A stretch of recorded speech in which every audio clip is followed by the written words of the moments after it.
bom dia, na verdade, bom dia, boa tarde, boa noite para quem estiver assistindo a gravação, mas bom dia para quem está aqui ao vivo às 8h05 da manhã do dia 8 de setembro de 2020, quando nós estamos fazendo aqui a gravação ao vivo do DevCast. Do DevCast é ótimo, do podcast DevPro. DevCast ficaria bom, hein? Já deve existir, inclusive.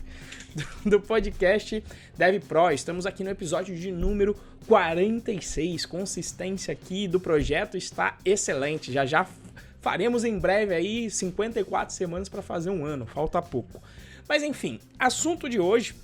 Nós, volta e meia, aqui nos episódios, a gente brinca, né, que estamos aqui numa pegada um pouco de coaching, mas porque a gente enxerga que isso é o importante, né?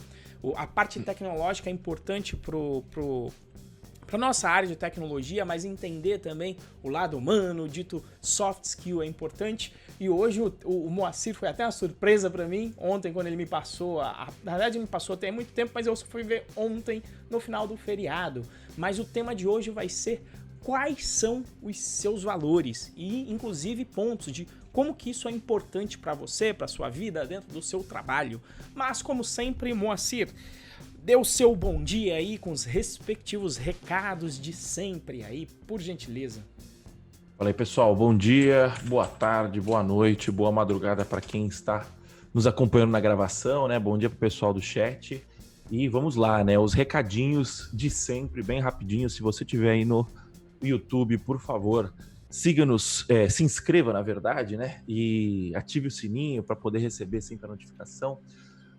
Dá um like no vídeo, que isso ajuda o YouTube distribuir. A gente está quase chegando nos 10k de seguidores. Falta 40, 30, alguma coisa assim. Essa semana aí, se tudo der certo, a gente vai atingir essa marca aí, compartilhar com vocês. Isso, vocês ajudam muito a gente para isso, né?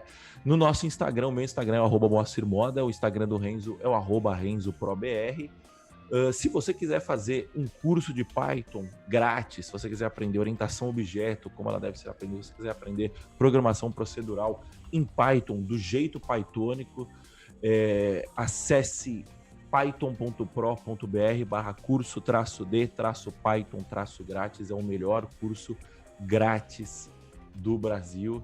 E grupos de discussão do Telegram, né? A gente tem o nosso Galera-Python, a gente tem o Galera Python Pro, que é o bit.ly/Galera-Python-Pro, é onde a gente bate os papos, que a gente estende a discussão que a gente tem aqui no podcast, que a gente tem lá nos vídeos do meu canal, todas as outras nossas mídias.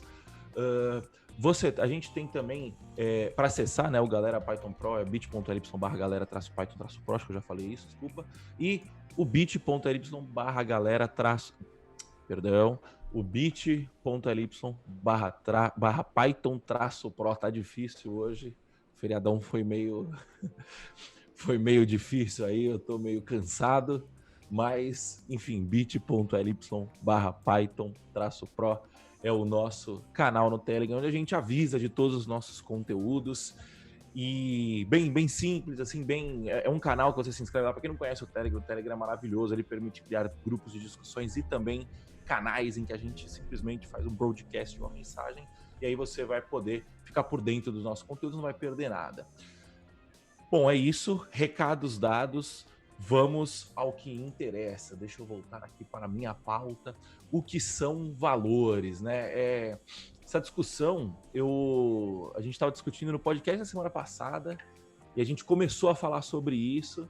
E assim, para quem não sabe, é difícil parir um tema toda semana, né? Porque a gente fica muito no medo de, tipo, puta, não vamos fazer um negócio repetitivo, né? Não vamos ficar falando a mesma coisa sempre, né? Tal. E aí e eu tava falando, e esse foi um dos que surgiu na cabeça, assim, que eu falei, puta, deixa eu anotar agora, né? Eu anotei isso já no meio da transmissão da semana passada. E por que a gente tá falando isso, né? Vou dar um contexto bem breve, né? Estamos passando por desafios, tanto na Python Pro quanto na Codevance, né? Tanto eu como o Renzo, desafios de empresários, né? De tipo, puta, vamos montar uma empresa de fato, né? A gente doido que programava e se meteu a abrir empresa, foi fazendo tudo aprendendo como dava tal, e sem preparo nenhum, e foi desenrolando, né, no freestyle.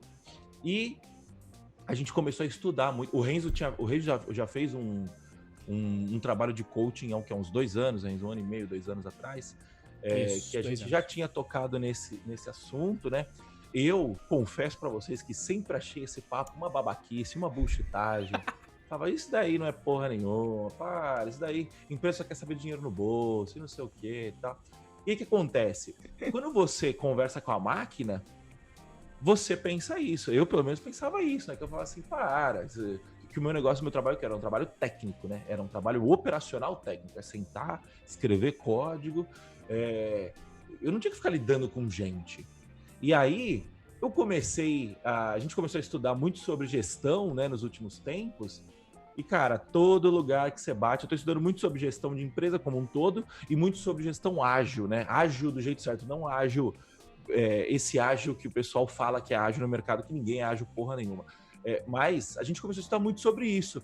E aí eu falei, você começa a perceber que é muito importante, o mais importante, quando você está construindo um time, quando você está construindo uma equipe, quando você começa a entender que você precisa lidar com outras pessoas no seu dia a dia, você começa a perceber que que vai ser muito mais simples, muito mais fácil e muito mais, como posso dizer, significativo você lidar com pessoas que têm valores compatíveis com os seus.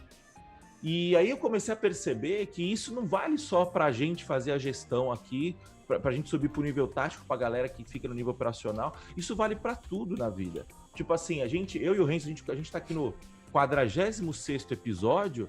Por quê? Porque a gente tem valores compatíveis. A gente está conseguindo tocar um projeto juntos, que é o Python Pro, porque a gente tem valores compatíveis, você entendeu? E aí eu comecei a perceber que, na verdade, eu achava tudo isso bullshitagem, porque eu passei por empresas que não tinham a mínima noção do que era isso, que os caras vinham o consultor e falavam assim, galera, falava para os donos, vocês têm que ter missão, visão e valor. E aí o cara ia lá, colocava lá missão, visão e valor, aí você chegaram no dono e falava assim, ô dono, qual que são os valores da sua empresa? Aí ele fala, peraí, deixa eu entrar no site aqui e ver qual é que é. Tipo, isso daí é um negócio que tem que viver no dia a dia. E aí a gente falou, bom, beleza, se isso tá cabendo, a gente começou a perceber que isso é para você ser um ser humano melhor. E aí, eu já entro na primeira pergunta, né, as minhas introduções gigantescas. Eu já entro na primeira pergunta, Renzo. O que são valores? Na realidade, aqui o Moacir se empolgou mesmo, rapaz. Ele já até adiantou um pouco da pauta, gostei muito. E aí eu tô até curioso. Desculpa. Não, fica suave. E aí eu gostei, porque o Moacir, ele se empolgou, cara. A gente tinha uma visão, inclusive, diferente no passado. Eu estaria aqui até curioso para ver como é que o Moacir está pensando aqui agora, apesar de eu ter uma pista, né, de como isso mudou. Bom, na realidade aqui eu tentei chamar até o Renan, que foi quem, digamos aí, quando eu fui tratar com gente, foi em 2 momentos distintos da minha vida. Em um foi mais ou menos nessa mesma pegada que estamos agora, de loucura, né, do tipo, eu tava numa empresa, de repente eu descobri que eu ia ficar sozinho na empresa, na área de tecnologia, porque as 2 outras pessoas técnicas estavam saindo e eu tinha 2 semanas de empresa e eu descobri que eu ia ser diretor de tecnologia. E aquilo foi um processo bem dolorido, porque como o Moacir falou, você que é técnico, você está acostumado a ter um tipo de métrica, que para o programador, em geral, é código produzido, funcionalidade entregue. E na hora que você vai para uma área de gestão, aí a coisa muda, porque você tem que ser medido normalmente pelo andar da equipe, e não o seu mais individual, né? E até virar essa chave na cabeça, eu lembro que foi um processo complicado para mim. Então, quando eu tive a vontade de novo de atuar, isso foi lá nos meados de 2011, 2012. Então, quando eu tive a vontade de retornar para um cargo de gestão em 2017 ou 18, eu falei, não, peraí. Dessa vez eu vou querer fazer a coisa com... Tenho noção já de qual é o problema, que eu não tenho essas habilidades todas, e quero saber também, dentro desse processo de aprendizado, o que faz os chamados C-levels, né? Nível C, que vem lá do inglês, né? Os executivos, né? Que sempre é Chief, né? CTO, Technical Officer, né? Sempre terminando com O, CEO, né? Que é Chief Executive Officer, ou seja, o que o time executivo trata? O que é nível estratégico, tático e operacional? Eu tinha interesse agora de saber disso, né? Então, fui buscar junto com um amigo meu, que eu vou, inclusive, comentar depois, que era o Renan, e fiz um processo de mentoria com ele. E ali, o que aconteceu? O legal do processo de mentoria foi que eu fui buscar, digamos, um pouco mais voltado para saber um pouco mais de estrutura de empresa, mas o processo começa, na realidade, com um autoconhecimento. E aí que entraram essas questões de avaliação de valores e também a criação de um modelo para você entender o que incentiva o ser humano, como que a gente tem um modelo para explicar como o ser humano funciona. Eu brinco aqui que é o software do ser humano, tá? E aí, dentro desse processo, depois a gente vai mencionar até a bibliografia, e aí eu vou até deixar gravado aqui, porque já faz 2 anos que eu fiz a mentoria, então eu queria ter chamado o Renan até para ele dar uma validada, de repente até explicar muito melhor, porque eu vi isso tem 2 anos, continua um pouco na mente, é bom que eu vou ver se eu resgato o resumo, né? Onde o modelo lá, ele começa inclusive de uma abordagem que para a pessoa técnica, ele começa inclusive de uma abordagem que a gente chama de bottom-up. Primeiro ele começa com o impacto do que as pessoas fazem no mundo. Então ele começa com definições. Ação, o que é uma ação? É algo que te leva do ponto A do ponto B. E existe energia. Então é qualquer coisa que você faça para ter uma transformação dentro da sua vida, dentro do mundo, que te leve do ponto A para o ponto B. Seja esse ponto A e ponto B, estados aí da sua vida. Então você tem ação. E aí ele diz o que faz normalmente o ser humano executar as suas ações, é o que ele chama de emoção, tá? E ele vem, olha lá, maravilha que o Moacir, aproveita e já me corrige aí, né? Ele já tá com o livro ali na mão. Então, o que motiva o ser humano a executar essas ações é a emoção, né? Então, ele começa dando exemplo claro, onde rola muita emoção, ele dá muito exemplo de trânsito. Eu lembro disso, tá? Inclusive nesse livro que o Moacir tá, né? Então, quer dizer, você tá lá, você olha um carro na sua frente, você vê que ligou ali o brake light, ali, a luz de freio, né? Você já logo pisa, ou você é fechado, você já logo tem uma ação de o quê? Coloca ali, né? Dá inclusive aquela emoção de medo, vem inclusive com um contexto físico, né? Já vem aquela adrenalina que te ajuda a pisar rápido no freio. E o importante vem essa emoção de medo e como é que o que ela desencadeia, né? E ele começa a fazer essa análise. E muitas vezes o que isso desencadeia no trânsito é o quê? Vem um sentimento de raiva por a pessoa ter te fechado, né? E aí, muitas vezes, nesse sentimento de raiva, a turma para o carro, vai tirar satisfação e muitas vezes onde a gente tem tragédias acontecendo. E aí ele coloca o caso, se eu não me engano, eu acho que é de um senhor que aconteceu essa mesma coisa, foi fechado, parou para tirar satisfação, simplesmente o motorista do outro carro saiu do carro, pé de cabra na mão, desceu o pé de cabra na cabeça do senhor e acabou matando o senhor. E o que ele comenta é que normalmente nesses arropos de agir completamente cego por emoção, a maioria das pessoas falam isso. Olha, depois de infelizmente matar ali o senhor, a pessoa para, eu não sei o que eu estava fazendo, eu não sei o que eu estava pensando, né? Por quê? Porque deixou a emoção tomar conta completamente, né? Entrou ali na sala de controle do ser humano. Então, ele vem numa hierarquia, depois você até confirma pra mim, ação, emoção, se eu não me engano, vem... Não é ação, é comportamento. Ah, comportamento. Beleza, então É comportamento, na verdade é resultado, né, que tipo é o resultado do comportamento, né? Isso. Mas é comportamento, emoções, crenças, valores, princípio e chamado. Maravilha. No chamado, que acabou traduzindo aqui como propósito, né? Isso. Deixa eu até então colocar. É a ação que na realidade está mais conectado com comportamento, emoção que dita o seu comportamento, a crença já é o como você enxerga o mundo, né? Como você enxerga o mundo não é eu me lembro que o Renan brincava com isso, é o quê? É o teu óculos com o qual você enxerga a realidade. É a sua crença, e aí ele dá um exemplo de que, por exemplo, essas crenças inclusive te faz já sentir algum tipo de emoção, às vezes antes de que alguma coisa aconteça. Se eu não me engano, o exemplo que ele coloca no livro é o do telefone, né? Se o telefone toca de noite, muitas pessoas já têm uma crença de que ligação de noite é uma coisa ruim.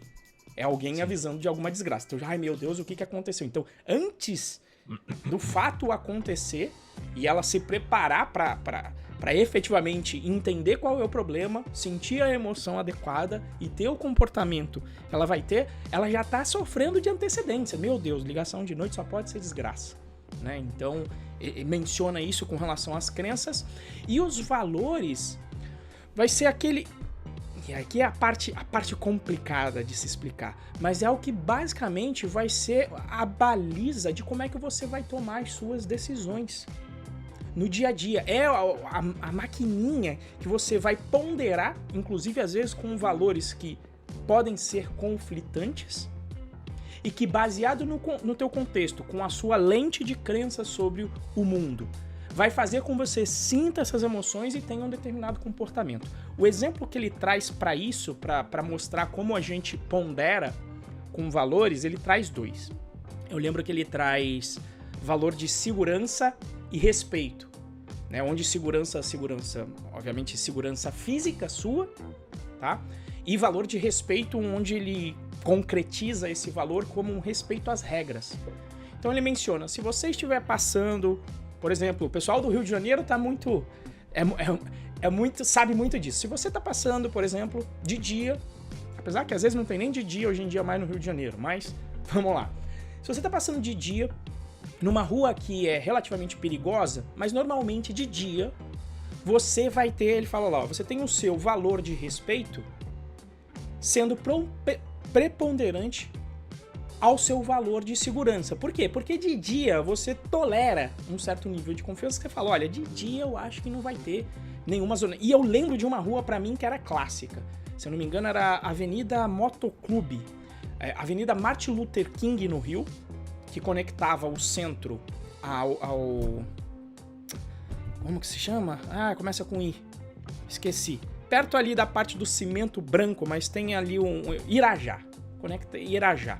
E ali era claro, de noite, de dia, eu passava ali por aquela estrada e respeitando os sinais. Tá? E respeitando todos os sinais, ou seja, meu valor de respeito preponderante a um valor de segurança. Por quê? Porque eu acredito que a segurança está no nível tolerado, o risco ali. Agora, de noite, se por acaso eu tivesse que passar por lá, o meu valor de segurança, com certeza, é preponderante ao meu valor de respeito às regras. Porque de noite, na Avenida Martin Luther King, o bicho pegava quase sempre. Então, esses valores é basicamente esse gatilho com o que vai ser o princípio da cadeia daqui para baixo que eu mencionei, que vai te gerar as emoções, que você vai ter um comportamento onde dentro desse comportamento você vai executar uma ação que vai te gerar um resultado, seja ele qual for. Renzo, e por que todo esse modelo? Por que é interessante? Porque se esse é o modelo e como o software funciona, se você quer influenciar de alguma forma no comportamento, não vai ser batendo só nele que você vai conseguir atingir o seu resultado. Principalmente se depois a gente vai chegar no nível de empresa como o Moacir já adiantou. Então, se você quer mudanças no comportamento, você vai ter que fazer uma avaliação desses conceitos, dessas hierarquias, de preferência chegando até os valores. Para conseguir mexer um pouquinho nesse software, para conseguir as mudanças que você deseja. Por quê? Porque esse comportamento é o que te leva do ponto A para o ponto B, ou seja, que te gera resultados. Se você quer um resultado específico, você potencialmente vai ter que ancorar isso em toda essa hierarquia para conseguir atingir esse resultado efetivamente. Tá? E dentro desse processo de mentoria, a gente começa fazendo isso internamente, a gente começa fazendo isso para dentro. Então, eu fui buscar, digamos, uma formação para entender o mundo empresarial, Mas o início e o princípio disso tudo, e é um princípio bem bacana do livro, vou trazer até o Boa aí para comentar um pouco sobre ele, que deve estar mais fresco na tua cabeça que você leu há menos tempo, é o quê? Ele fala o seguinte, ó, se você quer liderar pessoas, a primeira pessoa que você precisa liderar é você mesmo. Se você não liderar você mesmo, não vai adiantar. Você não vai conseguir influenciar, você não vai conseguir se conectar com outras pessoas para, enfim, influenciar no sentido bom aqui, não é no sentido de manipulação, mas de motivação de entender as razões de por que as pessoas fazem o que elas fazem nessa forma mais profunda, tentando compreender melhor quais são os valores das pessoas. Porque isso é o que desencadeia tudo aquilo que a gente falou. Valores, crenças, emoção, comportamento e ação. Então, se você quer brincar com esse softwarezinho que se chama ser humano, tem um modelo para isso, tem um certo manual para isso, é o ideal e você tem que começar aplicando em você mesmo. Esse é o princípio aí do livrinho que tá na mão do Moacir. Moa, diga aí, meu querido. Eu acho que é justamente isso, né? É você ter essa noção de como o software funciona, né? E entender que, tipo assim, que isso é um assunto, assim, que se deixar, a gente vai até amanhã, porque é algo... tipo assim, a gente já gostava de hackear software. Há um tempo atrás, a gente gostava de hackear software. Quando a gente viu que dá para hackear a gente mesmo... nossa mentalidade, o nosso software, né, que é a nossa forma de pensamento, é um assunto que a gente acaba se interessando muito mais. Eu vou fazer o seguinte, eu vou fazer a próxima pergunta e eu acho que a partir da próxima pergunta a gente já consegue encaixar mais a discussão, né? Beleza, você explicou pra gente o que são os valores, né? E agora explica para mim, por favor, por que os valores são importantes, né? A gente já começou a falar um pouco disso, mas vamos de fato entrar nos pontos da nossa pauta aqui. Por que os valores são importantes? Então, por que os valores são importantes, primeiro de tudo? Como eu falei, se você quer atingir um determinado resultado, se pautar entendendo esse software, você consegue, como o Moacir falou, dar uma hackeada, que seria, na realidade, fazer ajustes no seu comportamento. Então, para fazer esses ajustes no comportamento, é bom o quê? Se conhecer dentro dos seus valores. E aí eu vou dar um exemplo de cunho pessoal, tá? Um exemplo muito claro. Inclusive tem um nível a mais ali, né? Eu não cheguei no nível de princípio, do Binato. Além dos valores, existe o chamado propósito. Tá? E o propósito, qual que é a diferença de um propósito para um valor? O propósito não tem negociação. Você não negocia com outros valores. É tipo, esse é o propósito, esse aqui não tem negociação. E é um processo de autoconhecimento grande. Então, por exemplo, propósito para mim de vida é família. Tá? É família. Então eu sei que falou em família não vai ter negociação com valores, etc. Vai ser família em primeiro lugar, fato. Zero negociação. Então o que acontece? Eu lembro que eu estava, inclusive agora por conta da pandemia, por conta de pandemia e ter pego Covid, eu voltei a ficar um pouco sedentário, e eu lembro que estava muito difícil eu conseguir acordar de manhã, né, estar presente de manhã para fazer o meu exercício. E eu lembro que nessa época eu estava justamente fazendo a mentoria. Qual foi o processo do que eles chamam às vezes até de ressignificar? Porque de início você tá pensando, não, eu quero correr porque eu quero estar saudável. Tá bom. Mas qual é o valor do Renzo que isso atende? Então qual que é a sacada? É fazer uma ancoragem em valor, em propósito, para te motivar mais a fazer aquilo. Então eu pensei, peraí, meu valor é família. Quero passar muitos anos felizes e saudáveis com a minha família. Logo, o que eu passei a fazer quando eu estava acordando? Em vez de ficar pensando, óbvio, é difícil, porque você está com preguiça, etc. Tem tudo.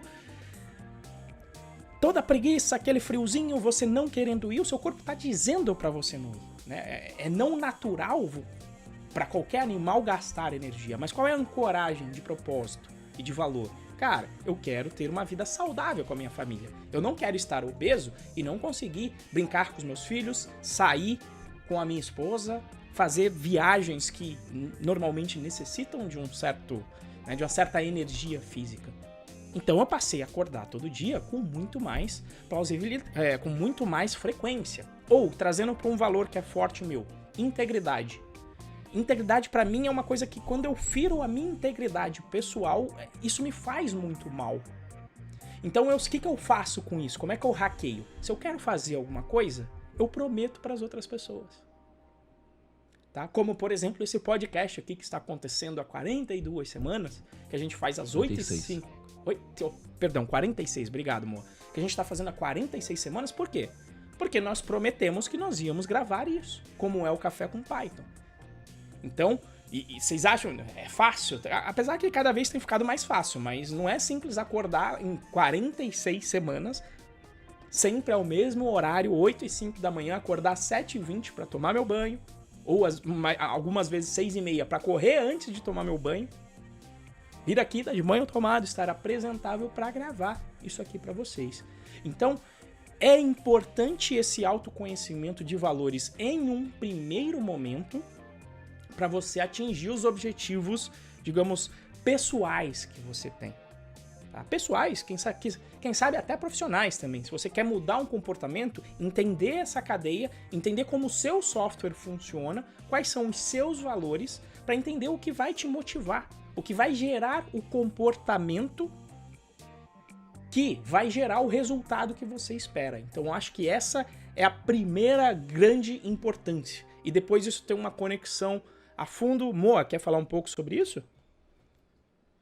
Não, toca aí. Se for pra te interromper, pode tocar. Não, aqui eu já vou... vou passar então. Vamos lá, dentro do... E por que isso é importante de atitudes, etc. O que acontece? Essa evolução de conhecimento, de crescimento humano, isso é bem bacana depois no livro que a gente vai colocar, ali no modelo do pensador que a gente vai colocar, que o Moa já trouxe como... Já até pegou ali na mão. Ele faz uma analogia histórica... Uma analogia não, mas um estudo histórico interessante com relação às empresas também. Onde é que entra a empresa com relação a tudo isso? E o Moacir já tinha até adiantado, né? Missão, valores que agora as empresas têm. De onde vem este movimento? Tá? Então ele faz uma análise histórica para você entender de onde vem, qual é a importância disso. Qual é a análise histórica dele? Nós viemos aí, mundo, digamos aí, pré-revolução industrial, onde você tem um mundo de escassez. Não tínhamos os meios materiais, não tínhamos sequer meio de subsistência para todo mundo, não tinha comida para todo mundo, certo? E num ambiente como esse, ele coloca qualquer empreendimento que você abrisse, ia funcionar. E o mundo, além de tudo, não era tão dinâmico. Você ter ali alguma disrupção em tecnologia era absurdo. Quer dizer, se você pega alguém, sei lá, de 1200 e transporta para 200 anos depois, não ia ter assim algumas, né, de 1200 para 1400, não ia ter assim um absurdo de evolução tecnológica. Agora, imagina se você pega alguém agora de 1900, ou pega 200 anos para trás agora, de 1820 e transporta para o nosso ambiente de agora. O ambiente agora é muito mais transformador em nível de tecnologia. E o que ele coloca com isso? Quando você tinha um período de escassez grande, qualquer negócio que você construísse dava certo. E mais do que isso, como a tecnologia não evoluía tanto, você conseguia gerir essas empresas num processo que se chama de comando e controle. Você tem algum termo aí, Moa, que você foi buscar, não? Não, o comando e controle é bem depois ainda. Primeiro ele vem o quê? Caos aí? Eu nem lembro. Aqui é o seguinte, eu tô com ele na página aqui. Até 1945, mais ou menos, a demanda era maior que a oferta. Isso. Então, como a demanda era maior que a oferta, qualquer coisa que você fizesse já resolveria o problema. Então, tipo assim, a discussão não era se a gente tem um chinelo confortável ou não. A discussão a gente não tinha o que calçar no pé. Qualquer coisa serve. Aquela havaiana branca, velha fuleira que tinha. Não, isso nem existia, nem existia ainda. Nem existia, era antes disso. Então, antes de 1945, mais ou menos, né? A demanda era maior que a oferta.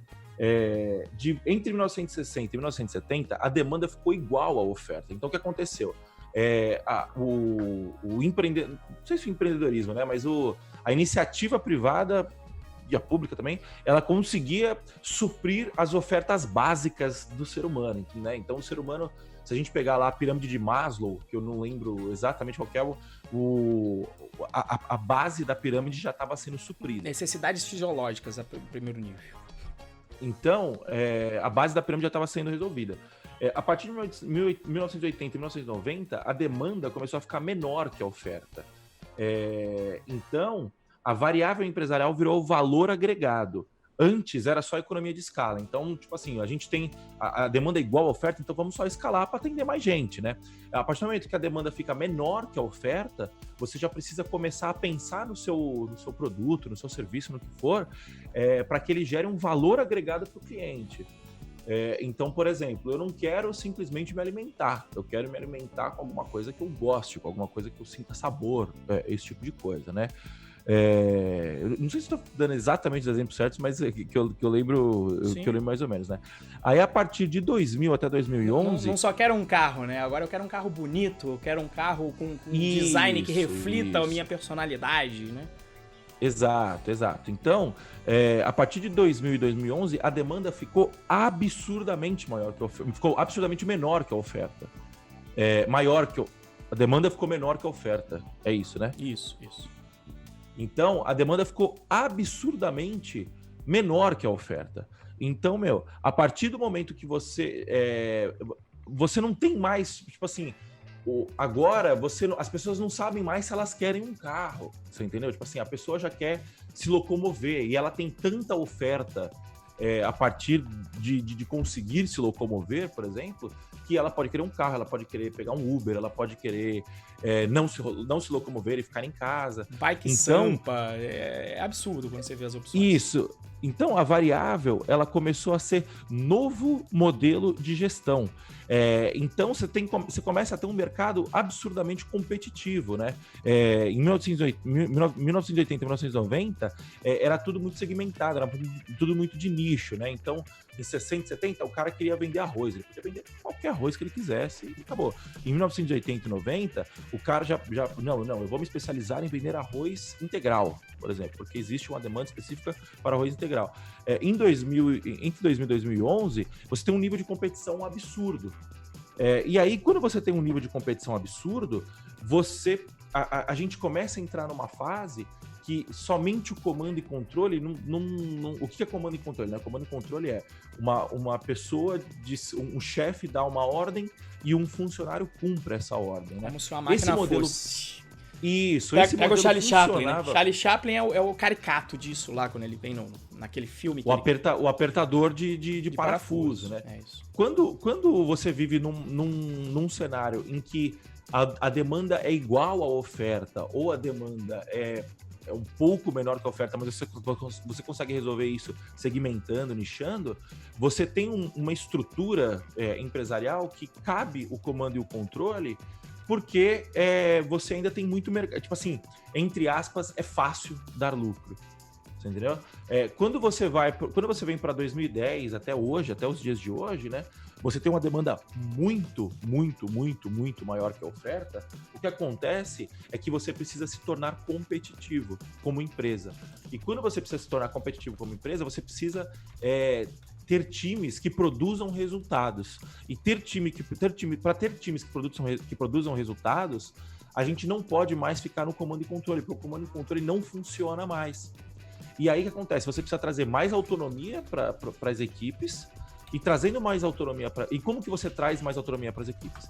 Trazendo equipes que trabalhem e colaborem entre si. E como que você faz isso? Cruzando valores. Tendo valores que faz sentido. O que você acha, Renzo? É nessa linha que você queria prosseguir? Perdão. Me refaça de novo que eu estava respondendo a Val aqui. Demanda é muito maior que a oferta. Isso. A demanda sendo muito maior que a oferta, você tem uma competição muito grande, e para você ter competição muito grande, você precisa ter equipes que produzam resultados muito rápido e com muita consistência.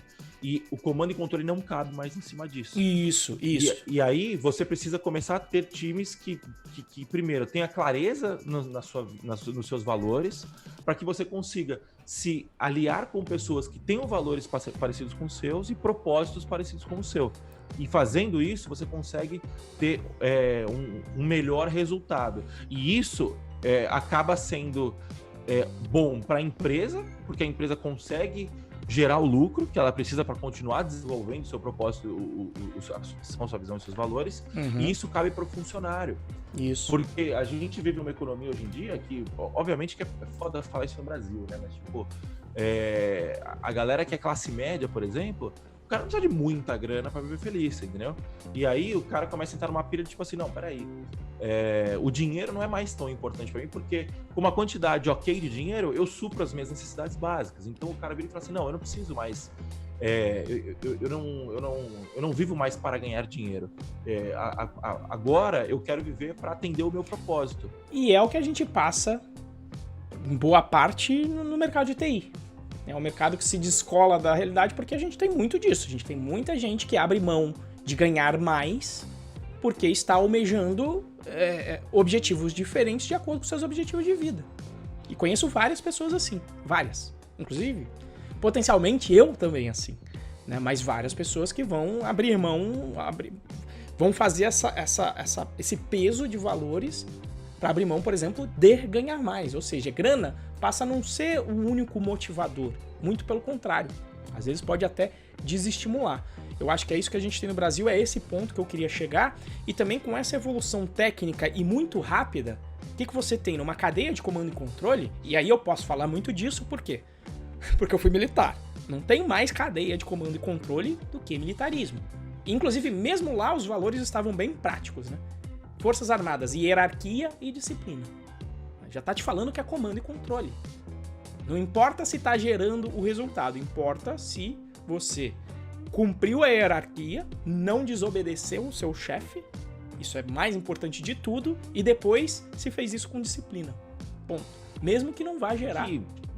Diga, só fazendo um parênteses aqui, no militarismo faz todo sentido, porque você... enfim, não vou nem entrar na questão, mas tipo, a questão é, no ambiente empresarial não faz mais sentido. Isso. No ambiente empresarial, até no nosso próprio ambiente pessoal, não faz mais sentido, né? E aliás, né, essa gestão de comando e controle acabou vindo do mundo militar. Hierarquia, disciplina, organograma, que existe e deve existir, mas a flexibilidade disso, eu me lembro quando a gente fez um sistema. Era cabuloso. A ordem tinha que fazer, realmente, eu quero conversar com o meu par aqui do lado. Ele tá aqui na sala do lado. Só que no organograma ele não tava. Eu lembro que a gente tinha que fazer, pra informar a pessoa, a gente tinha que fazer a cadeia inteira. E ir até chegar no chefe em comum, que se fosse o chefe da organização inteira, demorava pra caramba, pra depois descer e a mensagem chegar onde deveria chegar. Então esse modelo funciona... Como o Moacir falou, no momento, escala industrial, o mundo não muda muito. Então, se você tem padrões, é muito bom. Você vai crescer em escala, só que não vai funcionar para agora. No mundo em que muda demais, em que a demanda ela é muito menor do que a oferta, você precisa que as pessoas realmente comecem a se autogerir, a ter um norte e poder ter um espaço para manobra. Do que a gente fala hoje em dia, queremos profissionais criativos. Queremos profissionais que desenvolvam novas soluções, que tenham o olhar de dono, o espírito de dono. Então você vê as empresas mudando justamente se adequando a esse novo momento. Inclusive do ponto de vista também de trabalhadores. Na área de TI isso é muito claro.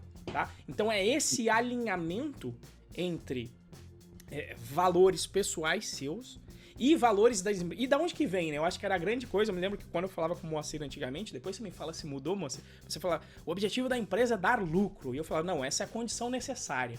Mas o objetivo dela não é. E foi interessante que agora a gente estudando, qual foi um dos objetivos da empresa? Normalmente, o objetivo de uma empresa é atender aos seus donos. É atender a vida dos seus donos. Então é muito natural, se os donos se preocuparem com isso, de que a empresa potencialmente vai espelhar, pelo menos se o dono tomar conta realmente da empresa, que a empresa venha espelhar os valores do dono. Só fazer um ponto diga. aqui, né? Eu continuo pensando da mesma forma que eu sempre pensava. O que eu vejo de diferente hoje é que hoje em dia existem empresas e empresas. Você entendeu? Então, tipo assim, um Itaú da vida. Qual que é a função do Itaú da vida? É distribuir dividendo para os seus, Isso. pros seus acionistas, entendeu? Então, assim, eu acredito que o propósito. Vamos colocar diferente, então. Eu enxergo que hoje a empresa possua um objetivo e um propósito que se reflete nos donos. Que acaba verdade, o contrário, acaba né? sendo que o dono tem um propósito que acaba sendo refletido na empresa. Eu concordo com isso hoje. O que eu duvido são do propósito de muitas empresas, de muitos donos de empresas. Sim, perfeito, né? E eu me lembro que com o Moacir, quando o Moacir me colocava esse termo, eu sempre falava pra ele, não, tipo, se o objetivo for lucro, né? Esse é o bem. Se o objetivo da empresa for lucro, e esse é o valor que tá lá em cima, pode ser que os fins justifiquem os meios. E tudo bem, é só um valor. Você vai falar, aqui o meu valor é lucro.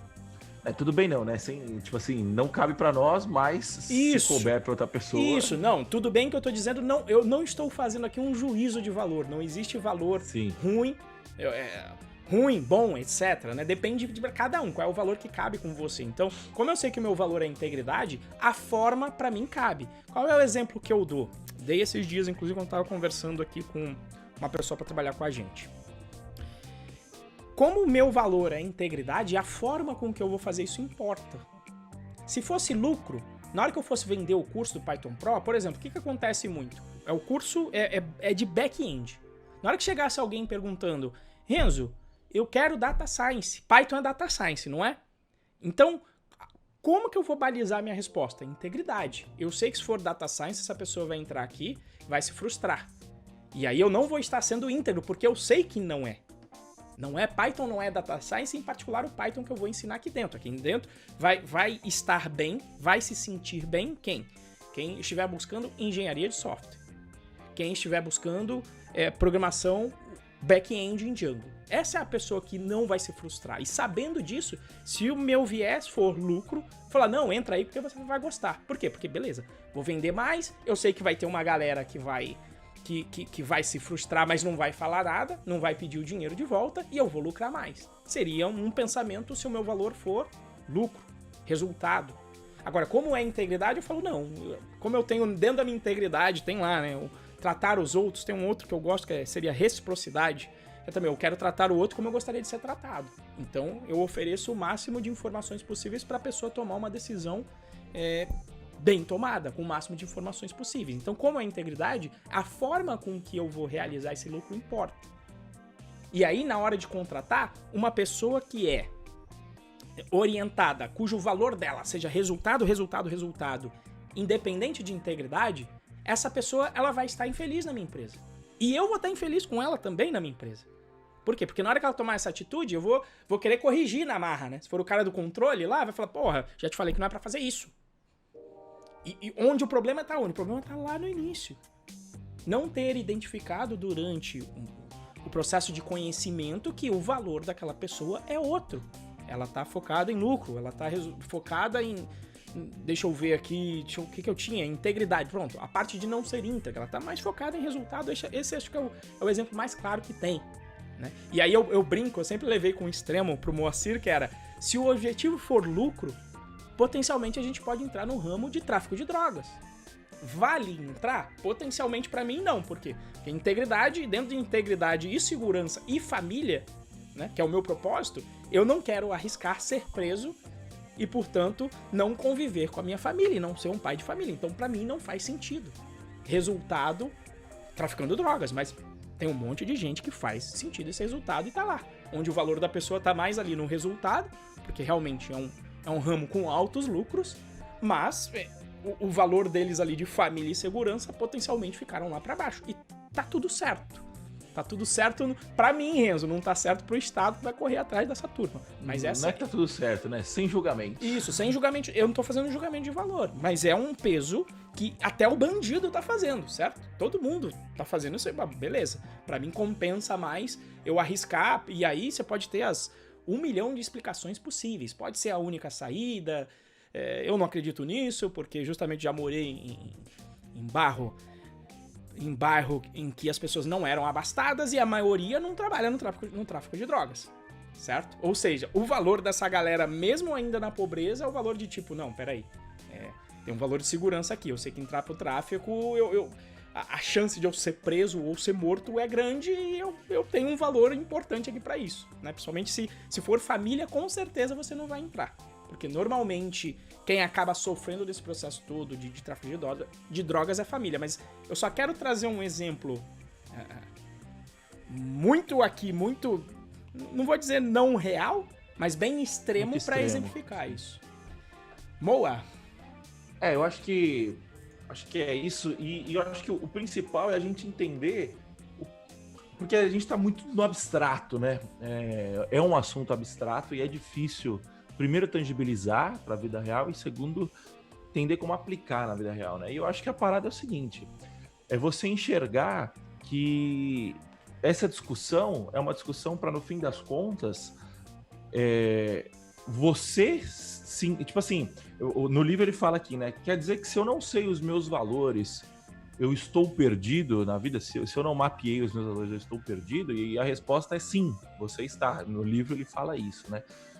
E eu, sim, concordo, que acho que os valores existem, né? Você só não os mapeou ainda, né? Mas acho que é importante, por quê? Porque senão você cai na situação que eu caí, por exemplo, que eu sempre tive aversão a trabalhar em empresa grande. Sempre tive aversão a trabalhar em empresa grande. E todo mundo fala assim, porra, mas e aí, se os caras te oferecessem um puta salário pra você e tal, não vou. Não vou, por quê? Porque me fazia mal. Todas as vezes que eu trabalhei em empresa grande, média, me fazia mal, principalmente por quê? Porque era um comando e controle floreado de você é autônomo, eu te deixo você tocar aqui do jeito que você quiser e não sei o que, a nossa missão é essa, os nossos valores são esses.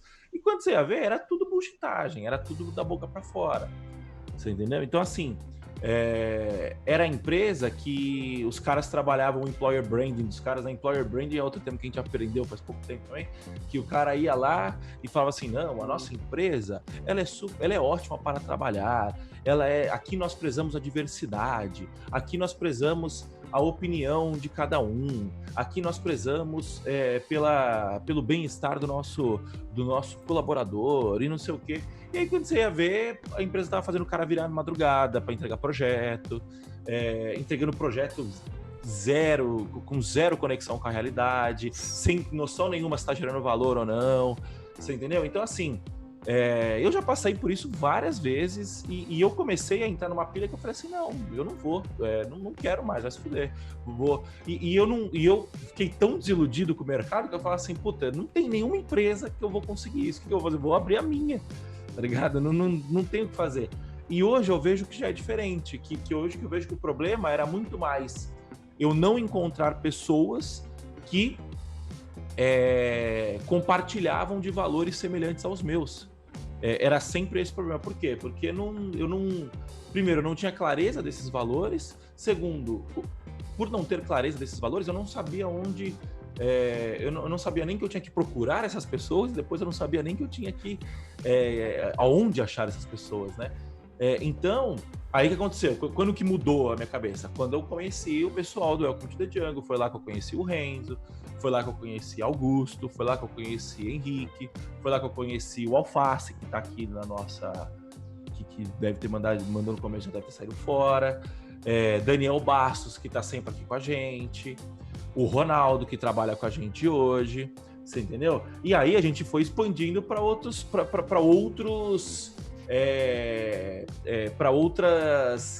turmas, né? Então, aí a gente foi conhecendo a Val, que chegou pra gente aqui, e a questão é o seguinte, a pessoa que chega e compartilha dos valores, a pessoa fica.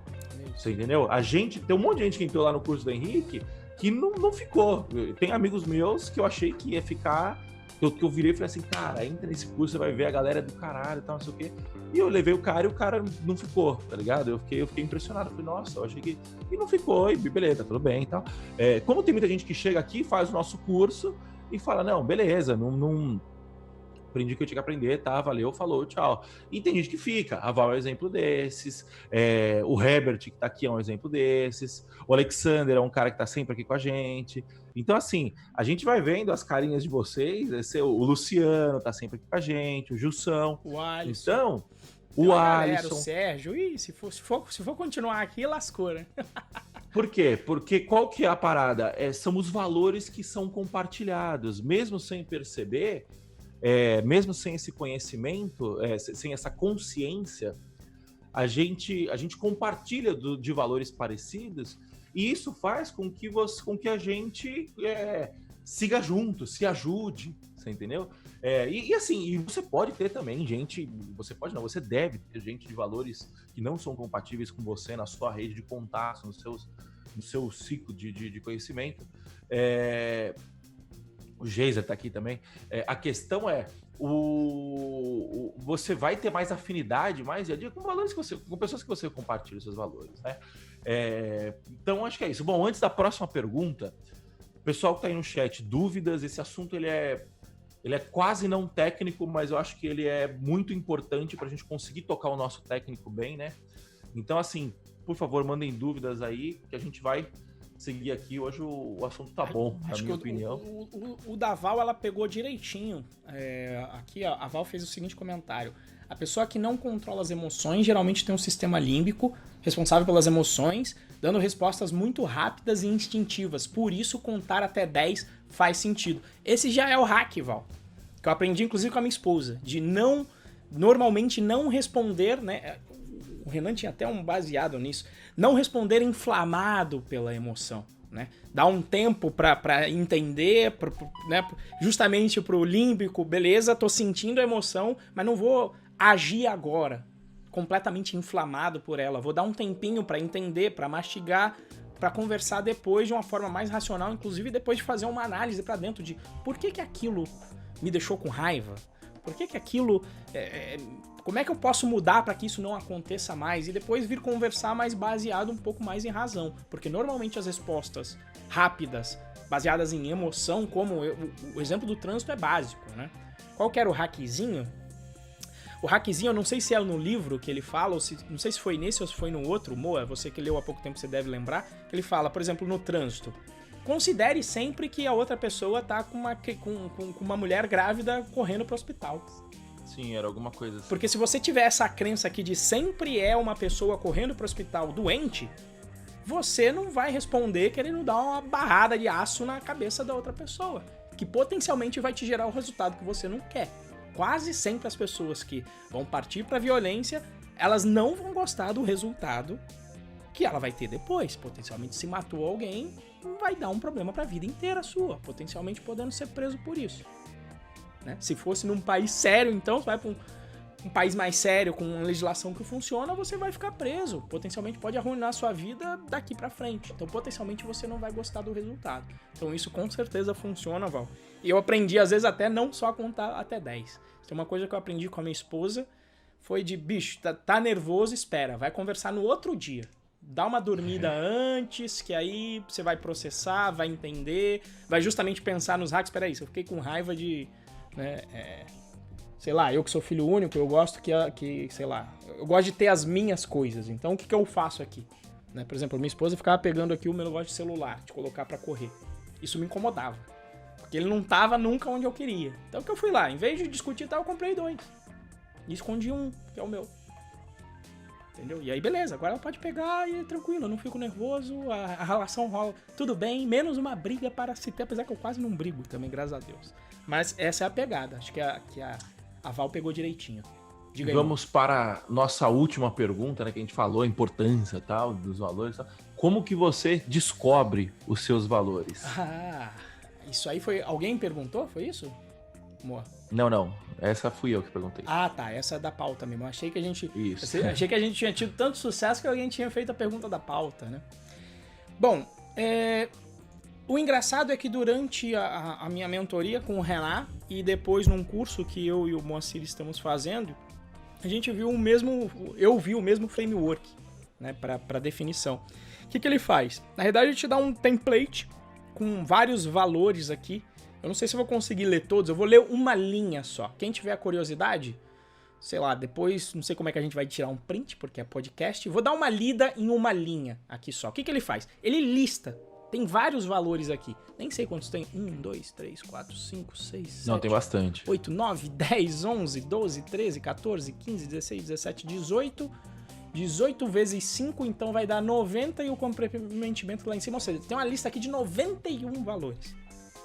Quem tiver curiosidade depois, de repente a gente deve encontrar isso online e acho que de repente dá pra colocar no link aqui da descrição do vídeo. O modelo do pensador, o modelo também? do pensador tem outra forma de fazer também. Tem? Que é mais simples, dá pra gente passar aqui, eu vou passar depois. Mas Passa fala aí, da sua passa parte. aí. Esse daí foi a forma com que eu fiz na mentoria. Ele te lista aqui, ó, 91 valores. Vou ler aqui uma parte, ó. Comprometimento, adaptabilidade, energia, ouvir, estabilidade, equilíbrio, fazer a diferença. Então eles pegam esses 91 e ele fala, ó, circula os 20 mais importantes. Depois circule os 10. Depois circule os 5. Dentro desses 20, pega os 10 mais importantes. Dentro dos 10, escolha os 5. E dentro desse processo de comparação, você vai fazendo essa autoavaliação. Inclusive, esses valores podem variar com o tempo. Tá? Obviamente que meu propósito de vida não era tão família quando eu ainda era novo. Certo? Antes de eu construir a minha própria família. Tá? Então, esse é uma metodologia. Diga aí o do livro, Moa. O livro é o seguinte. Pegue um papel e uma caneta e escreva em 4 colunas as seguintes informações. Seus papéis mais importantes, coisas, objetos importantes, lugares importantes e pessoas importantes. Depois de escrito isso, coloque uma ordem de prioridade e se pergunte: o que esses valores me proporcionam? Vá se perguntando até chegar a algo intangível, quase uma sensação ou uma palavra que expressa algo emocional.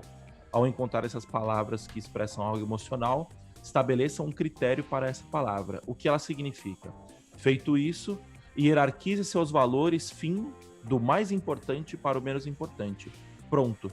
Agora você tem a sua bússola, a sua constituição pessoal. Então, ele dá um exemplo aqui, por exemplo. Papéis. Professor, o caso do autor, né? Professor, formador, pai, companheiro, atleta, estudante, filho, irmão. Coisas e objetos. Roupas, alimentos, carro, raquete, deve jogar tênis, né? Bicicleta, tênis, laptop, celular. Lugares, escritório, casa, parque, quadra. Então, tipo assim, são sempre coisas que ele gosta, né? Que tem alguma coisa a ver com ele. Pessoas. Tia Clara, tia Alberta, Rose, Eduardo, Célio. Ele vai listando as pessoas.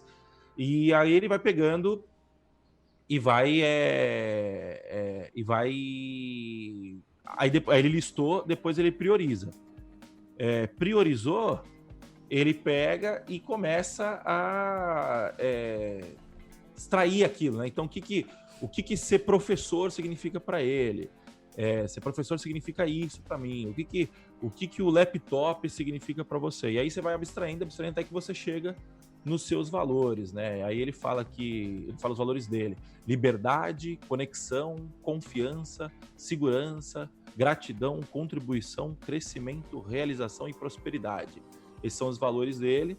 E essa é uma forma de você conseguir fazer, né? E assim, bem... Tem essa forma, tem a forma que a gente explicou também. É um trabalho bem pessoal, né? Por exemplo, eu bati os meus com o do Renzo outro dia. As palavras eram completamente diferentes, mas quando a gente via, os significados eram muito parecidos.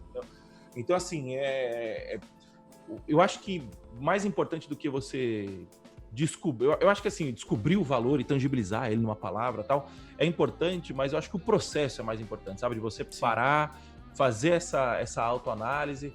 Por quê? Porque o valor, no fim das contas, ele vai ser tipo uma ferramenta de bolso, sabe? Tipo assim, o valor escrito, né? De tipo, não, peraí, deixa eu ver se bate fácil aqui, sabe?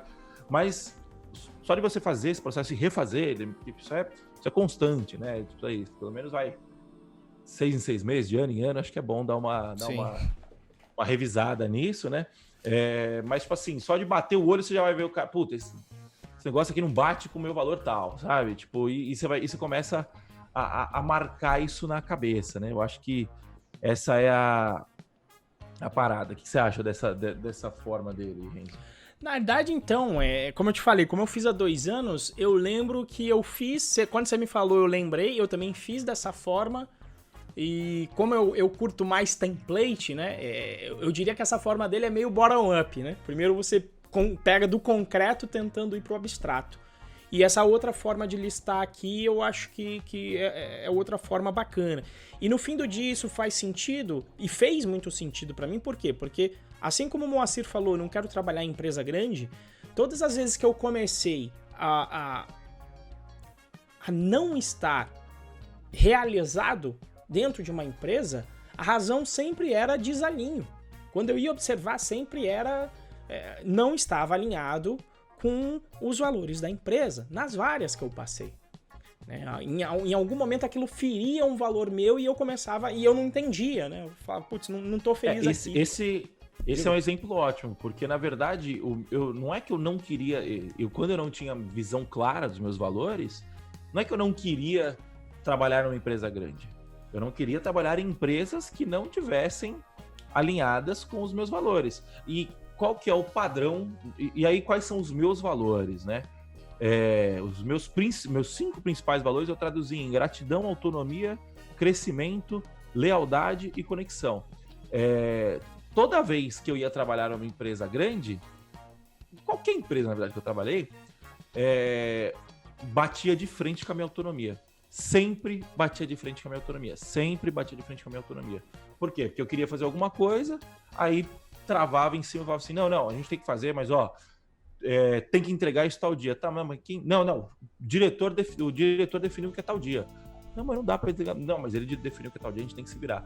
Então, tipo assim, aí eu ficava nervoso e me irritava e perdia o tesão de fazer a coisa.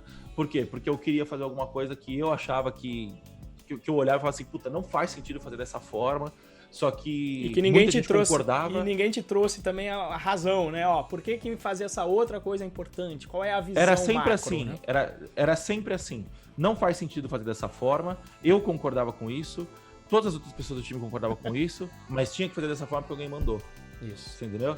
E aí eu falava... E aí isso batia comigo sempre, você entendeu? E, cara, já rejeitei salários grandes para a época que eu trabalhava, assim, para minha idade, porque não conseguia, não aguentava isso, não tinha paciência e continuo não tendo, você entendeu? Então, assim, mas hoje é muito claro isso para mim, você entendeu? Então, dependendo da empresa, eu nem bato papo mais, eu nem converso, não, legal, tal, sei o quê. Por quê? Porque eu sei que vai ser diferente, você entendeu? Eu sei que não vai bater com a ideia geral, você entendeu? Bom, o Wagner perguntou, eu acho que ele falou pro Renzo, né? Os valores aqui citados estão 100% conectados a princípios, usado como sinônimo ou vai além? Qual que é a diferença de valor e princípio, Renzo? Então, Wagner, como eu falei ali em cima, digamos que valor você negocia, que foi o exemplo que eu dei do carro. Você negocia a segurança com respeito, nesse caso. Dependendo do contexto. Agora, o princípio é um troço ainda mais profundo e muito difícil normalmente de você chegar. É algo que você não negocia de jeito nenhum. Não vai ter um valor que você vai negociar acima disso. Por exemplo, o meu é família, tá? É integridade. Eu tenho um valor de integridade forte, acho que é o meu primeiro normalmente vem integridade. Mas o propósito é família. O que significa que não vai ter negociação. De repente eu posso não ser íntegro se for em favor do meu propósito. De repente eu posso abrir mão de resultado. Princípio, não propósito. Perdão. Eu não vou abrir mão de princípio aqui. Então, se o princípio, apesar que princípio e propósito estão muito ali, né? Mas não tem negociação, sacou? Eu vou abrir mão de resultado em empresa se for pela minha família. Não, mas na minha visão, o propósito é diferente do princípio, que é o seguinte, o propósito é onde você quer chegar, mais ou menos, né? Então, você não vai abrir mão da sua integridade para chegar onde você quer chegar. Entendeu? Eu acho que, tipo assim... de acordo com o princípio, né? De acordo com o princípio. Tipo, você não vai abrir mão do princípio. Isso. O propósito, eu acho que ele é tipo assim... um objetivo que tenha relação com seus valores ou com seus princípios. Mas o princípio é pré-condição, o propósito é onde você quer chegar. Beleza, eu enxergo isso. dessa forma. Existem aí diferentes ainda análises sobre isso. Mas, por exemplo, como família é meu princípio, não tem negociação. Então, eu vou deixar de ser íntegro, eu vou abrir mão de resultado na empresa só pela minha família. Quer dizer, alguém passou mal aqui, pô, foda-se o trabalho. E tem gente que vai ser o contrário. E tudo bem, são apenas como... Não, meu princípio é meu sucesso profissional. De repente você pegue, potencialmente, pode ser que um atleta olímpico vá abrir mão de família para ter o sucesso profissional dele. Como às vezes tem lá as pessoas falando, não, morreu minha mãe e eu não fui no enterro, porque eu estava trabalhando e aquilo era o mais importante para mim. Então, às vezes, o princípio da pessoa pode ser o sucesso profissional. Então, o princípio não tem negociação. Os valores... O Alface resumiu bem aqui. Meus propósitos mudam, meus princípios não. É isso aí. É isso. Bacana. Bom, eu acho que é isso. Pessoal, estamos já pegando o caminho da roça. Se alguém tiver algum comentário, né? A Val comentou aqui, eu também tinha muita dificuldade em executar coisas sem coerência, sem conexão com a realidade e que de fato não levava a resultado nenhum. Então, mas é engraçado, Val, porque isso é um valor nosso, né? Um valor meu, aparentemente é um valor seu também. O ponto é, tem gente que não tem esse valor. Então, por exemplo, eu tenho amigos, um amigo específico, não vou citar o nome dele, que ele trabalha num lugar que as decisões são completamente desconectadas com a realidade. E ele trabalha, ele tem muita coisa ali que ele faz e não concorda, mas ele faz e ele não se incomoda com isso. Por quê? Porque os valores dele são outros. Ele dá muito mais valor para ele poder se divertir com os amigos dele, para ele poder ter uma segurança, uma estabilidade. Uma segurança, exatamente. Estabilidade você entrega o que ele faz. Mas não, pelo menos mas no geralzaço, né? Estabilidade. Mas era meio óbvio isso. E aí, o cara tem outros valores e tá tudo bem, você entendeu? Ele não se importa. Se eu trabalhasse num lugar desse, eu ia endoidar em 3 meses de trabalho, você entendeu? Os meus amigos milicos, você quase descreveu meus amigos milicos. Você tem que responder pro teu chefe e foda-se, e você tem que cumprir aquilo. É isso. Newton 17x0. Numa sociedade que te incentiva a ser mau caráter, se dar bem e pensar mais em si do que no próximo, ter a oportunidade de fazer a coisa certa é um alívio. Então, prova uma realidade. Muito obrigado, Newton. Mas eu não acredito que a nossa sociedade incentiva a ser um mau caráter, não, cara. Eu acho que os desvios de caráter do brasileiro, se é isso mais ou menos que você está falando, acho que é muito mais uma consequência do que uma causa. A gente é um bando de fudido aqui, cara. São 200, 300 anos de reis que se transformaram em estado, de uma casta estatal que oprime o povo brasileiro e aí o povo acaba tendo que se virar do jeito que dá e aí não tem educação, não tem porra nenhuma, mas eu acho que é íntegro, sabe? Não acredito muito nisso, não. O que você acha? Eu também não... Pelo contrário, né? Eu acho que a gente tende... O mau caráter, ele até se dá bem justamente num país grande, porque aí dá pra ele ficar mudando de área, né? Porque o ser social, quando alguém falta com honestidade, etc., ele só falta uma vez, né? E aí ele tem que ser um nômade pra sempre estar enganando alguém novo. Então também não sei, também não considero que seja mau caráter e às vezes tem até, justamente, como não temos educação pra chegar, por exemplo, a gente foi aprender isso agora, depois de velho. A gente não tem essa educação, principalmente, digamos aqui, uma educação sentimental de se conhecer. Emocional, isso, uma educação emocional. Às vezes o que você acha que é mau caratismo, às vezes não é, às vezes é só um desalinhamento de valor, né? Como eu falei aqui agora, Exato. Não é mau caratismo. Veja que em todos os momentos que eu mencionei, eu não fiz um julgamento de valor da pessoa que preferiu trabalhar a não atender a mãe. Não ir no enterro da mãe, ou não ir, a pessoa ficou no hospital e você foi lá visitar, enfim, dar o suporte para a família. Eu não estou fazendo um julgamento de valor. Mas às vezes nessa hierarquia de valor, justamente a gente pode encarar muita coisa como mau caratismo. E às vezes não é. É só um desalinho de valores. Eu também acho, como Mo, eu acho que não é a maioria.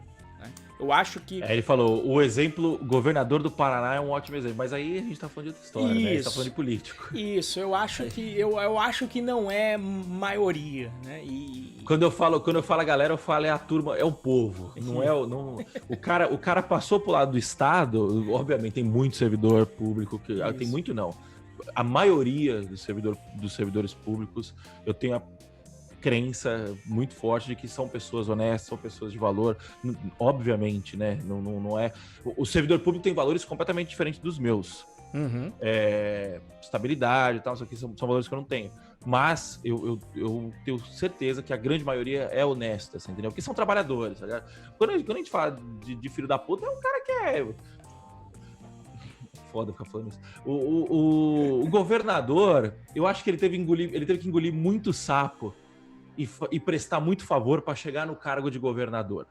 Você entendeu? Então, se você falar para mim, esse cara é uma boa pessoa, tal, não sei o quê, eu já não ponho minha mão no fogo, tal. Não posso estar errado, mas enfim, o que eu quero dizer é o seguinte: a máquina, né? Tipo assim, os poderosos da máquina são eles que oprimem a gente, né? Porra, agora você vai falar assim, sei lá, o professor da escola estadual, ele é um servidor público e ele é um fudido igual a gente, você entendeu? Assim, obviamente que não é só isso, né?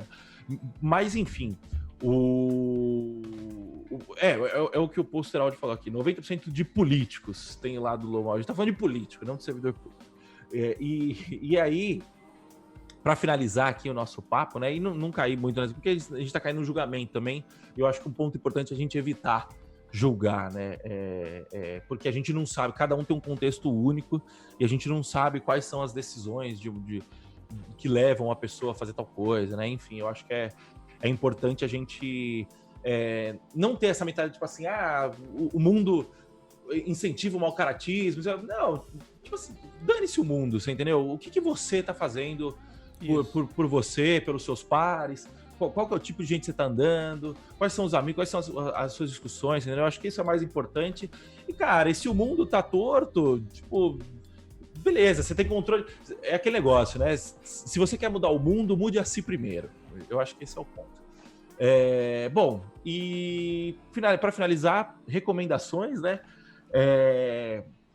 O Renzo colocou aqui a mentoria do Renan, o mito do empreendedor e o curso que a gente está fazendo, que é o EAG do Marcelo Germano. Eu acho que eles têm contexto, a gente não discutiu a pauta antes, né? Eu acho que eles têm contexto da gente indicar, mas eles são muito focados para empreendedor. A mentoria do Renan até que não, né? A mentoria do Renan é mais focado para liderança, sim, né? Sim. Mas o curso, o EAG, que é o Empresa Autogerenciável do Marcelo Germano, e o mito do empreendedor, eu acho que são mais focados a quem tem o objetivo de empreender, de abrir uma empresa de fato, né, tal. Ou que quer entender também isso que a gente está falando, porque quando você também entende esse processo de valor, não fica só como responsabilidade do RH ver se você tem os valores, você começa a fazer o inverso também. Você começa a procurar as empresas que parece que têm os mesmos valores que você, né? Por exemplo, acho que não vai rolar de um vegano trabalhar num matadouro. Na Friboi. Vai ser uma coisa assim muito cabulosa, tanto para ele quanto para a empresa. Então você já pode se adiantar e conhecendo esse universo, entendendo essa nova gestão, entender quem está atuando com esse tipo de gestão e entender os valores da empresa antes de colocar o pé lá.